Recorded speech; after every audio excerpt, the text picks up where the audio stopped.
भी हो, हमारी फसलें भी हो और हमारे पेड़ पौधों को जल भी मिले, ठंड में हम बो सकें, गर्मी में काट सकें, सब चाहते हो।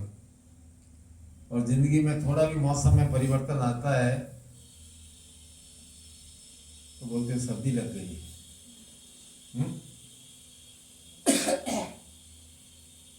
शरीर में जलन बहुत हो रही है, गर्मी बहुत हो रही है।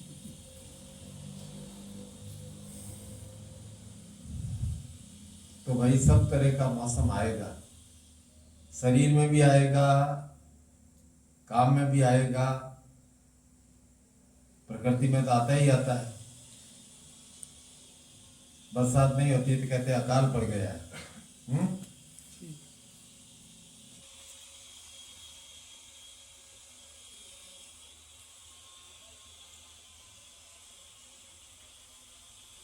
तो अकाल से निपटने के लिए खेत वाले क्या करते हैं, हैंडपम्प लगाते हैं ताकि बरसात कम आ जाए तभी उससे काम चला सके, है ना। ट्यूबवेल, हाँ। तो आपकी जिंदगी में भी हैंडपम्प ट्यूबवेल होना चाहिए, है ना।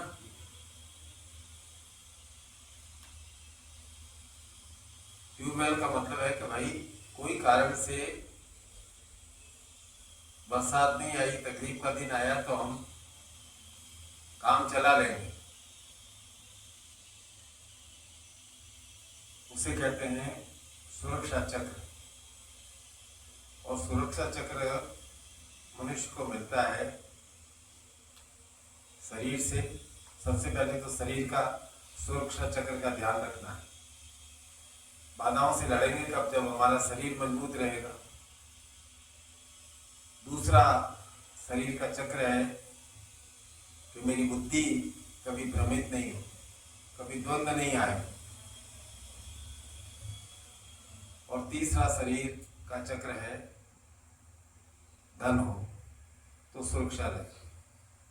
तीनों चक्र चाहिए, सुरक्षा चक्र तीनों तरह के चाहिए ना। शरीर का भी सुरक्षा चक्र चाहिए, बुद्धि का भी सुरक्षा चक्र चाहिए और धन का भी सुरक्षा चक्र चाहिए।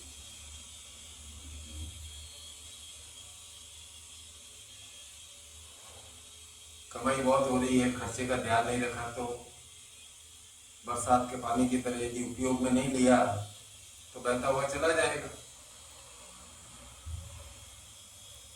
तो ज्यादातर लोगों के घर में धन की कमी इसलिए होती है कि वे जब धन आता है तो अनाप शनाप खर्च कर देते हैं। सर्दी है अभी आने वाली है और तेज, ज्यादा सर्दी लगती है, कंबल छोटी होती तो क्या करते हो आप? हैं? पैर सिकोड़, शरीर को सिकोड़ लेते हो कि भाई अपनी कंबल इतनी लंबी है, अभी अपन शरीर को सिकोड़ ले।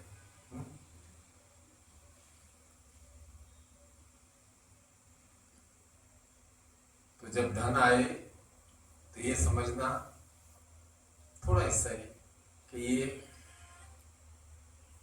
15 साल के बाद का हिस्सा है मेरा। और मैं हर एक शिष्य को ही कहता हूं कि मेरे शिष्य न तो किसी को उधार दे न किसी से उधार ले। उनके जीवन में ऋण की स्थिति सबसे खतरनाक होती है। यमराज तो एक बार आता है, मांगने वाला रोज आता है ना। फोन भी हाथ में लेते हुए घबराहट होती है कि अभी उसका फोन आएगा, पैसे मांगने वाले का फोन आएगा।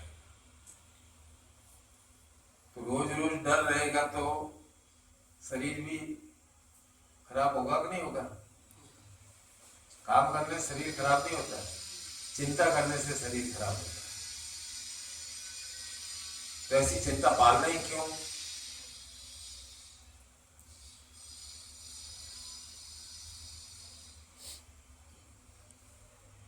तो किसी को दो न किसी से लो, जो हमने कमाया है वही हमारे काम आएगा, और वो जो हम कमा रहे हैं वो हमारा है, हमारे बच्चों का है, हमारे परिवार का है।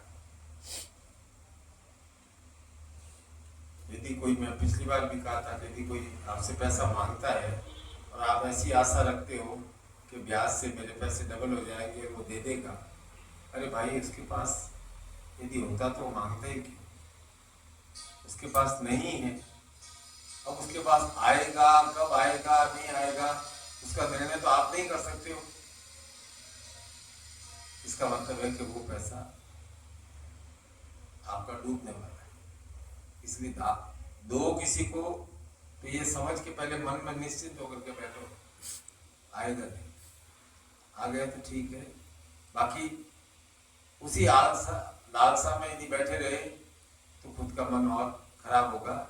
यह है लक्ष्मी की रक्षा करने का। आप लोग कहते हो लक्ष्मी चंचल है, लक्ष्मी चंचल है, आती है जाती है। अरे भाई लक्ष्मी तो बसना चाहती है, आप ही उसको लुटाना चाहते हो तो वो लक्ष्मी बसेगी कैसे? इसीलिए हमेशा धन का उपयोग करने से पहले 4 बार विचार करना चाहिए, क्या ये वस्तु में जो खरीद रहा हूँ मेरे लिए उपयोगी है? क्या इसके बिना मेरा काम चल सकता है? क्या यह मेरे लिए 3-4 साल काम आएगी?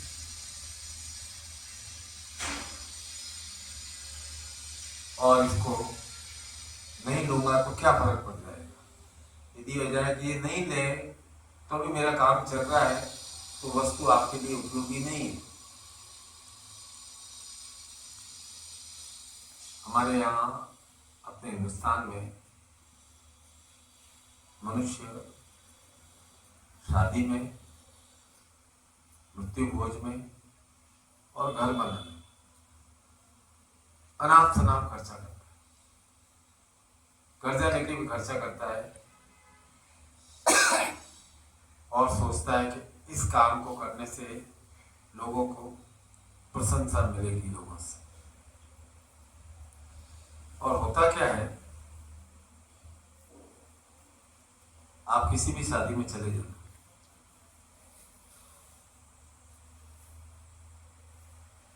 11 बजे के बाद सब समेटने की जिम्मेदारी आपकी रहती है।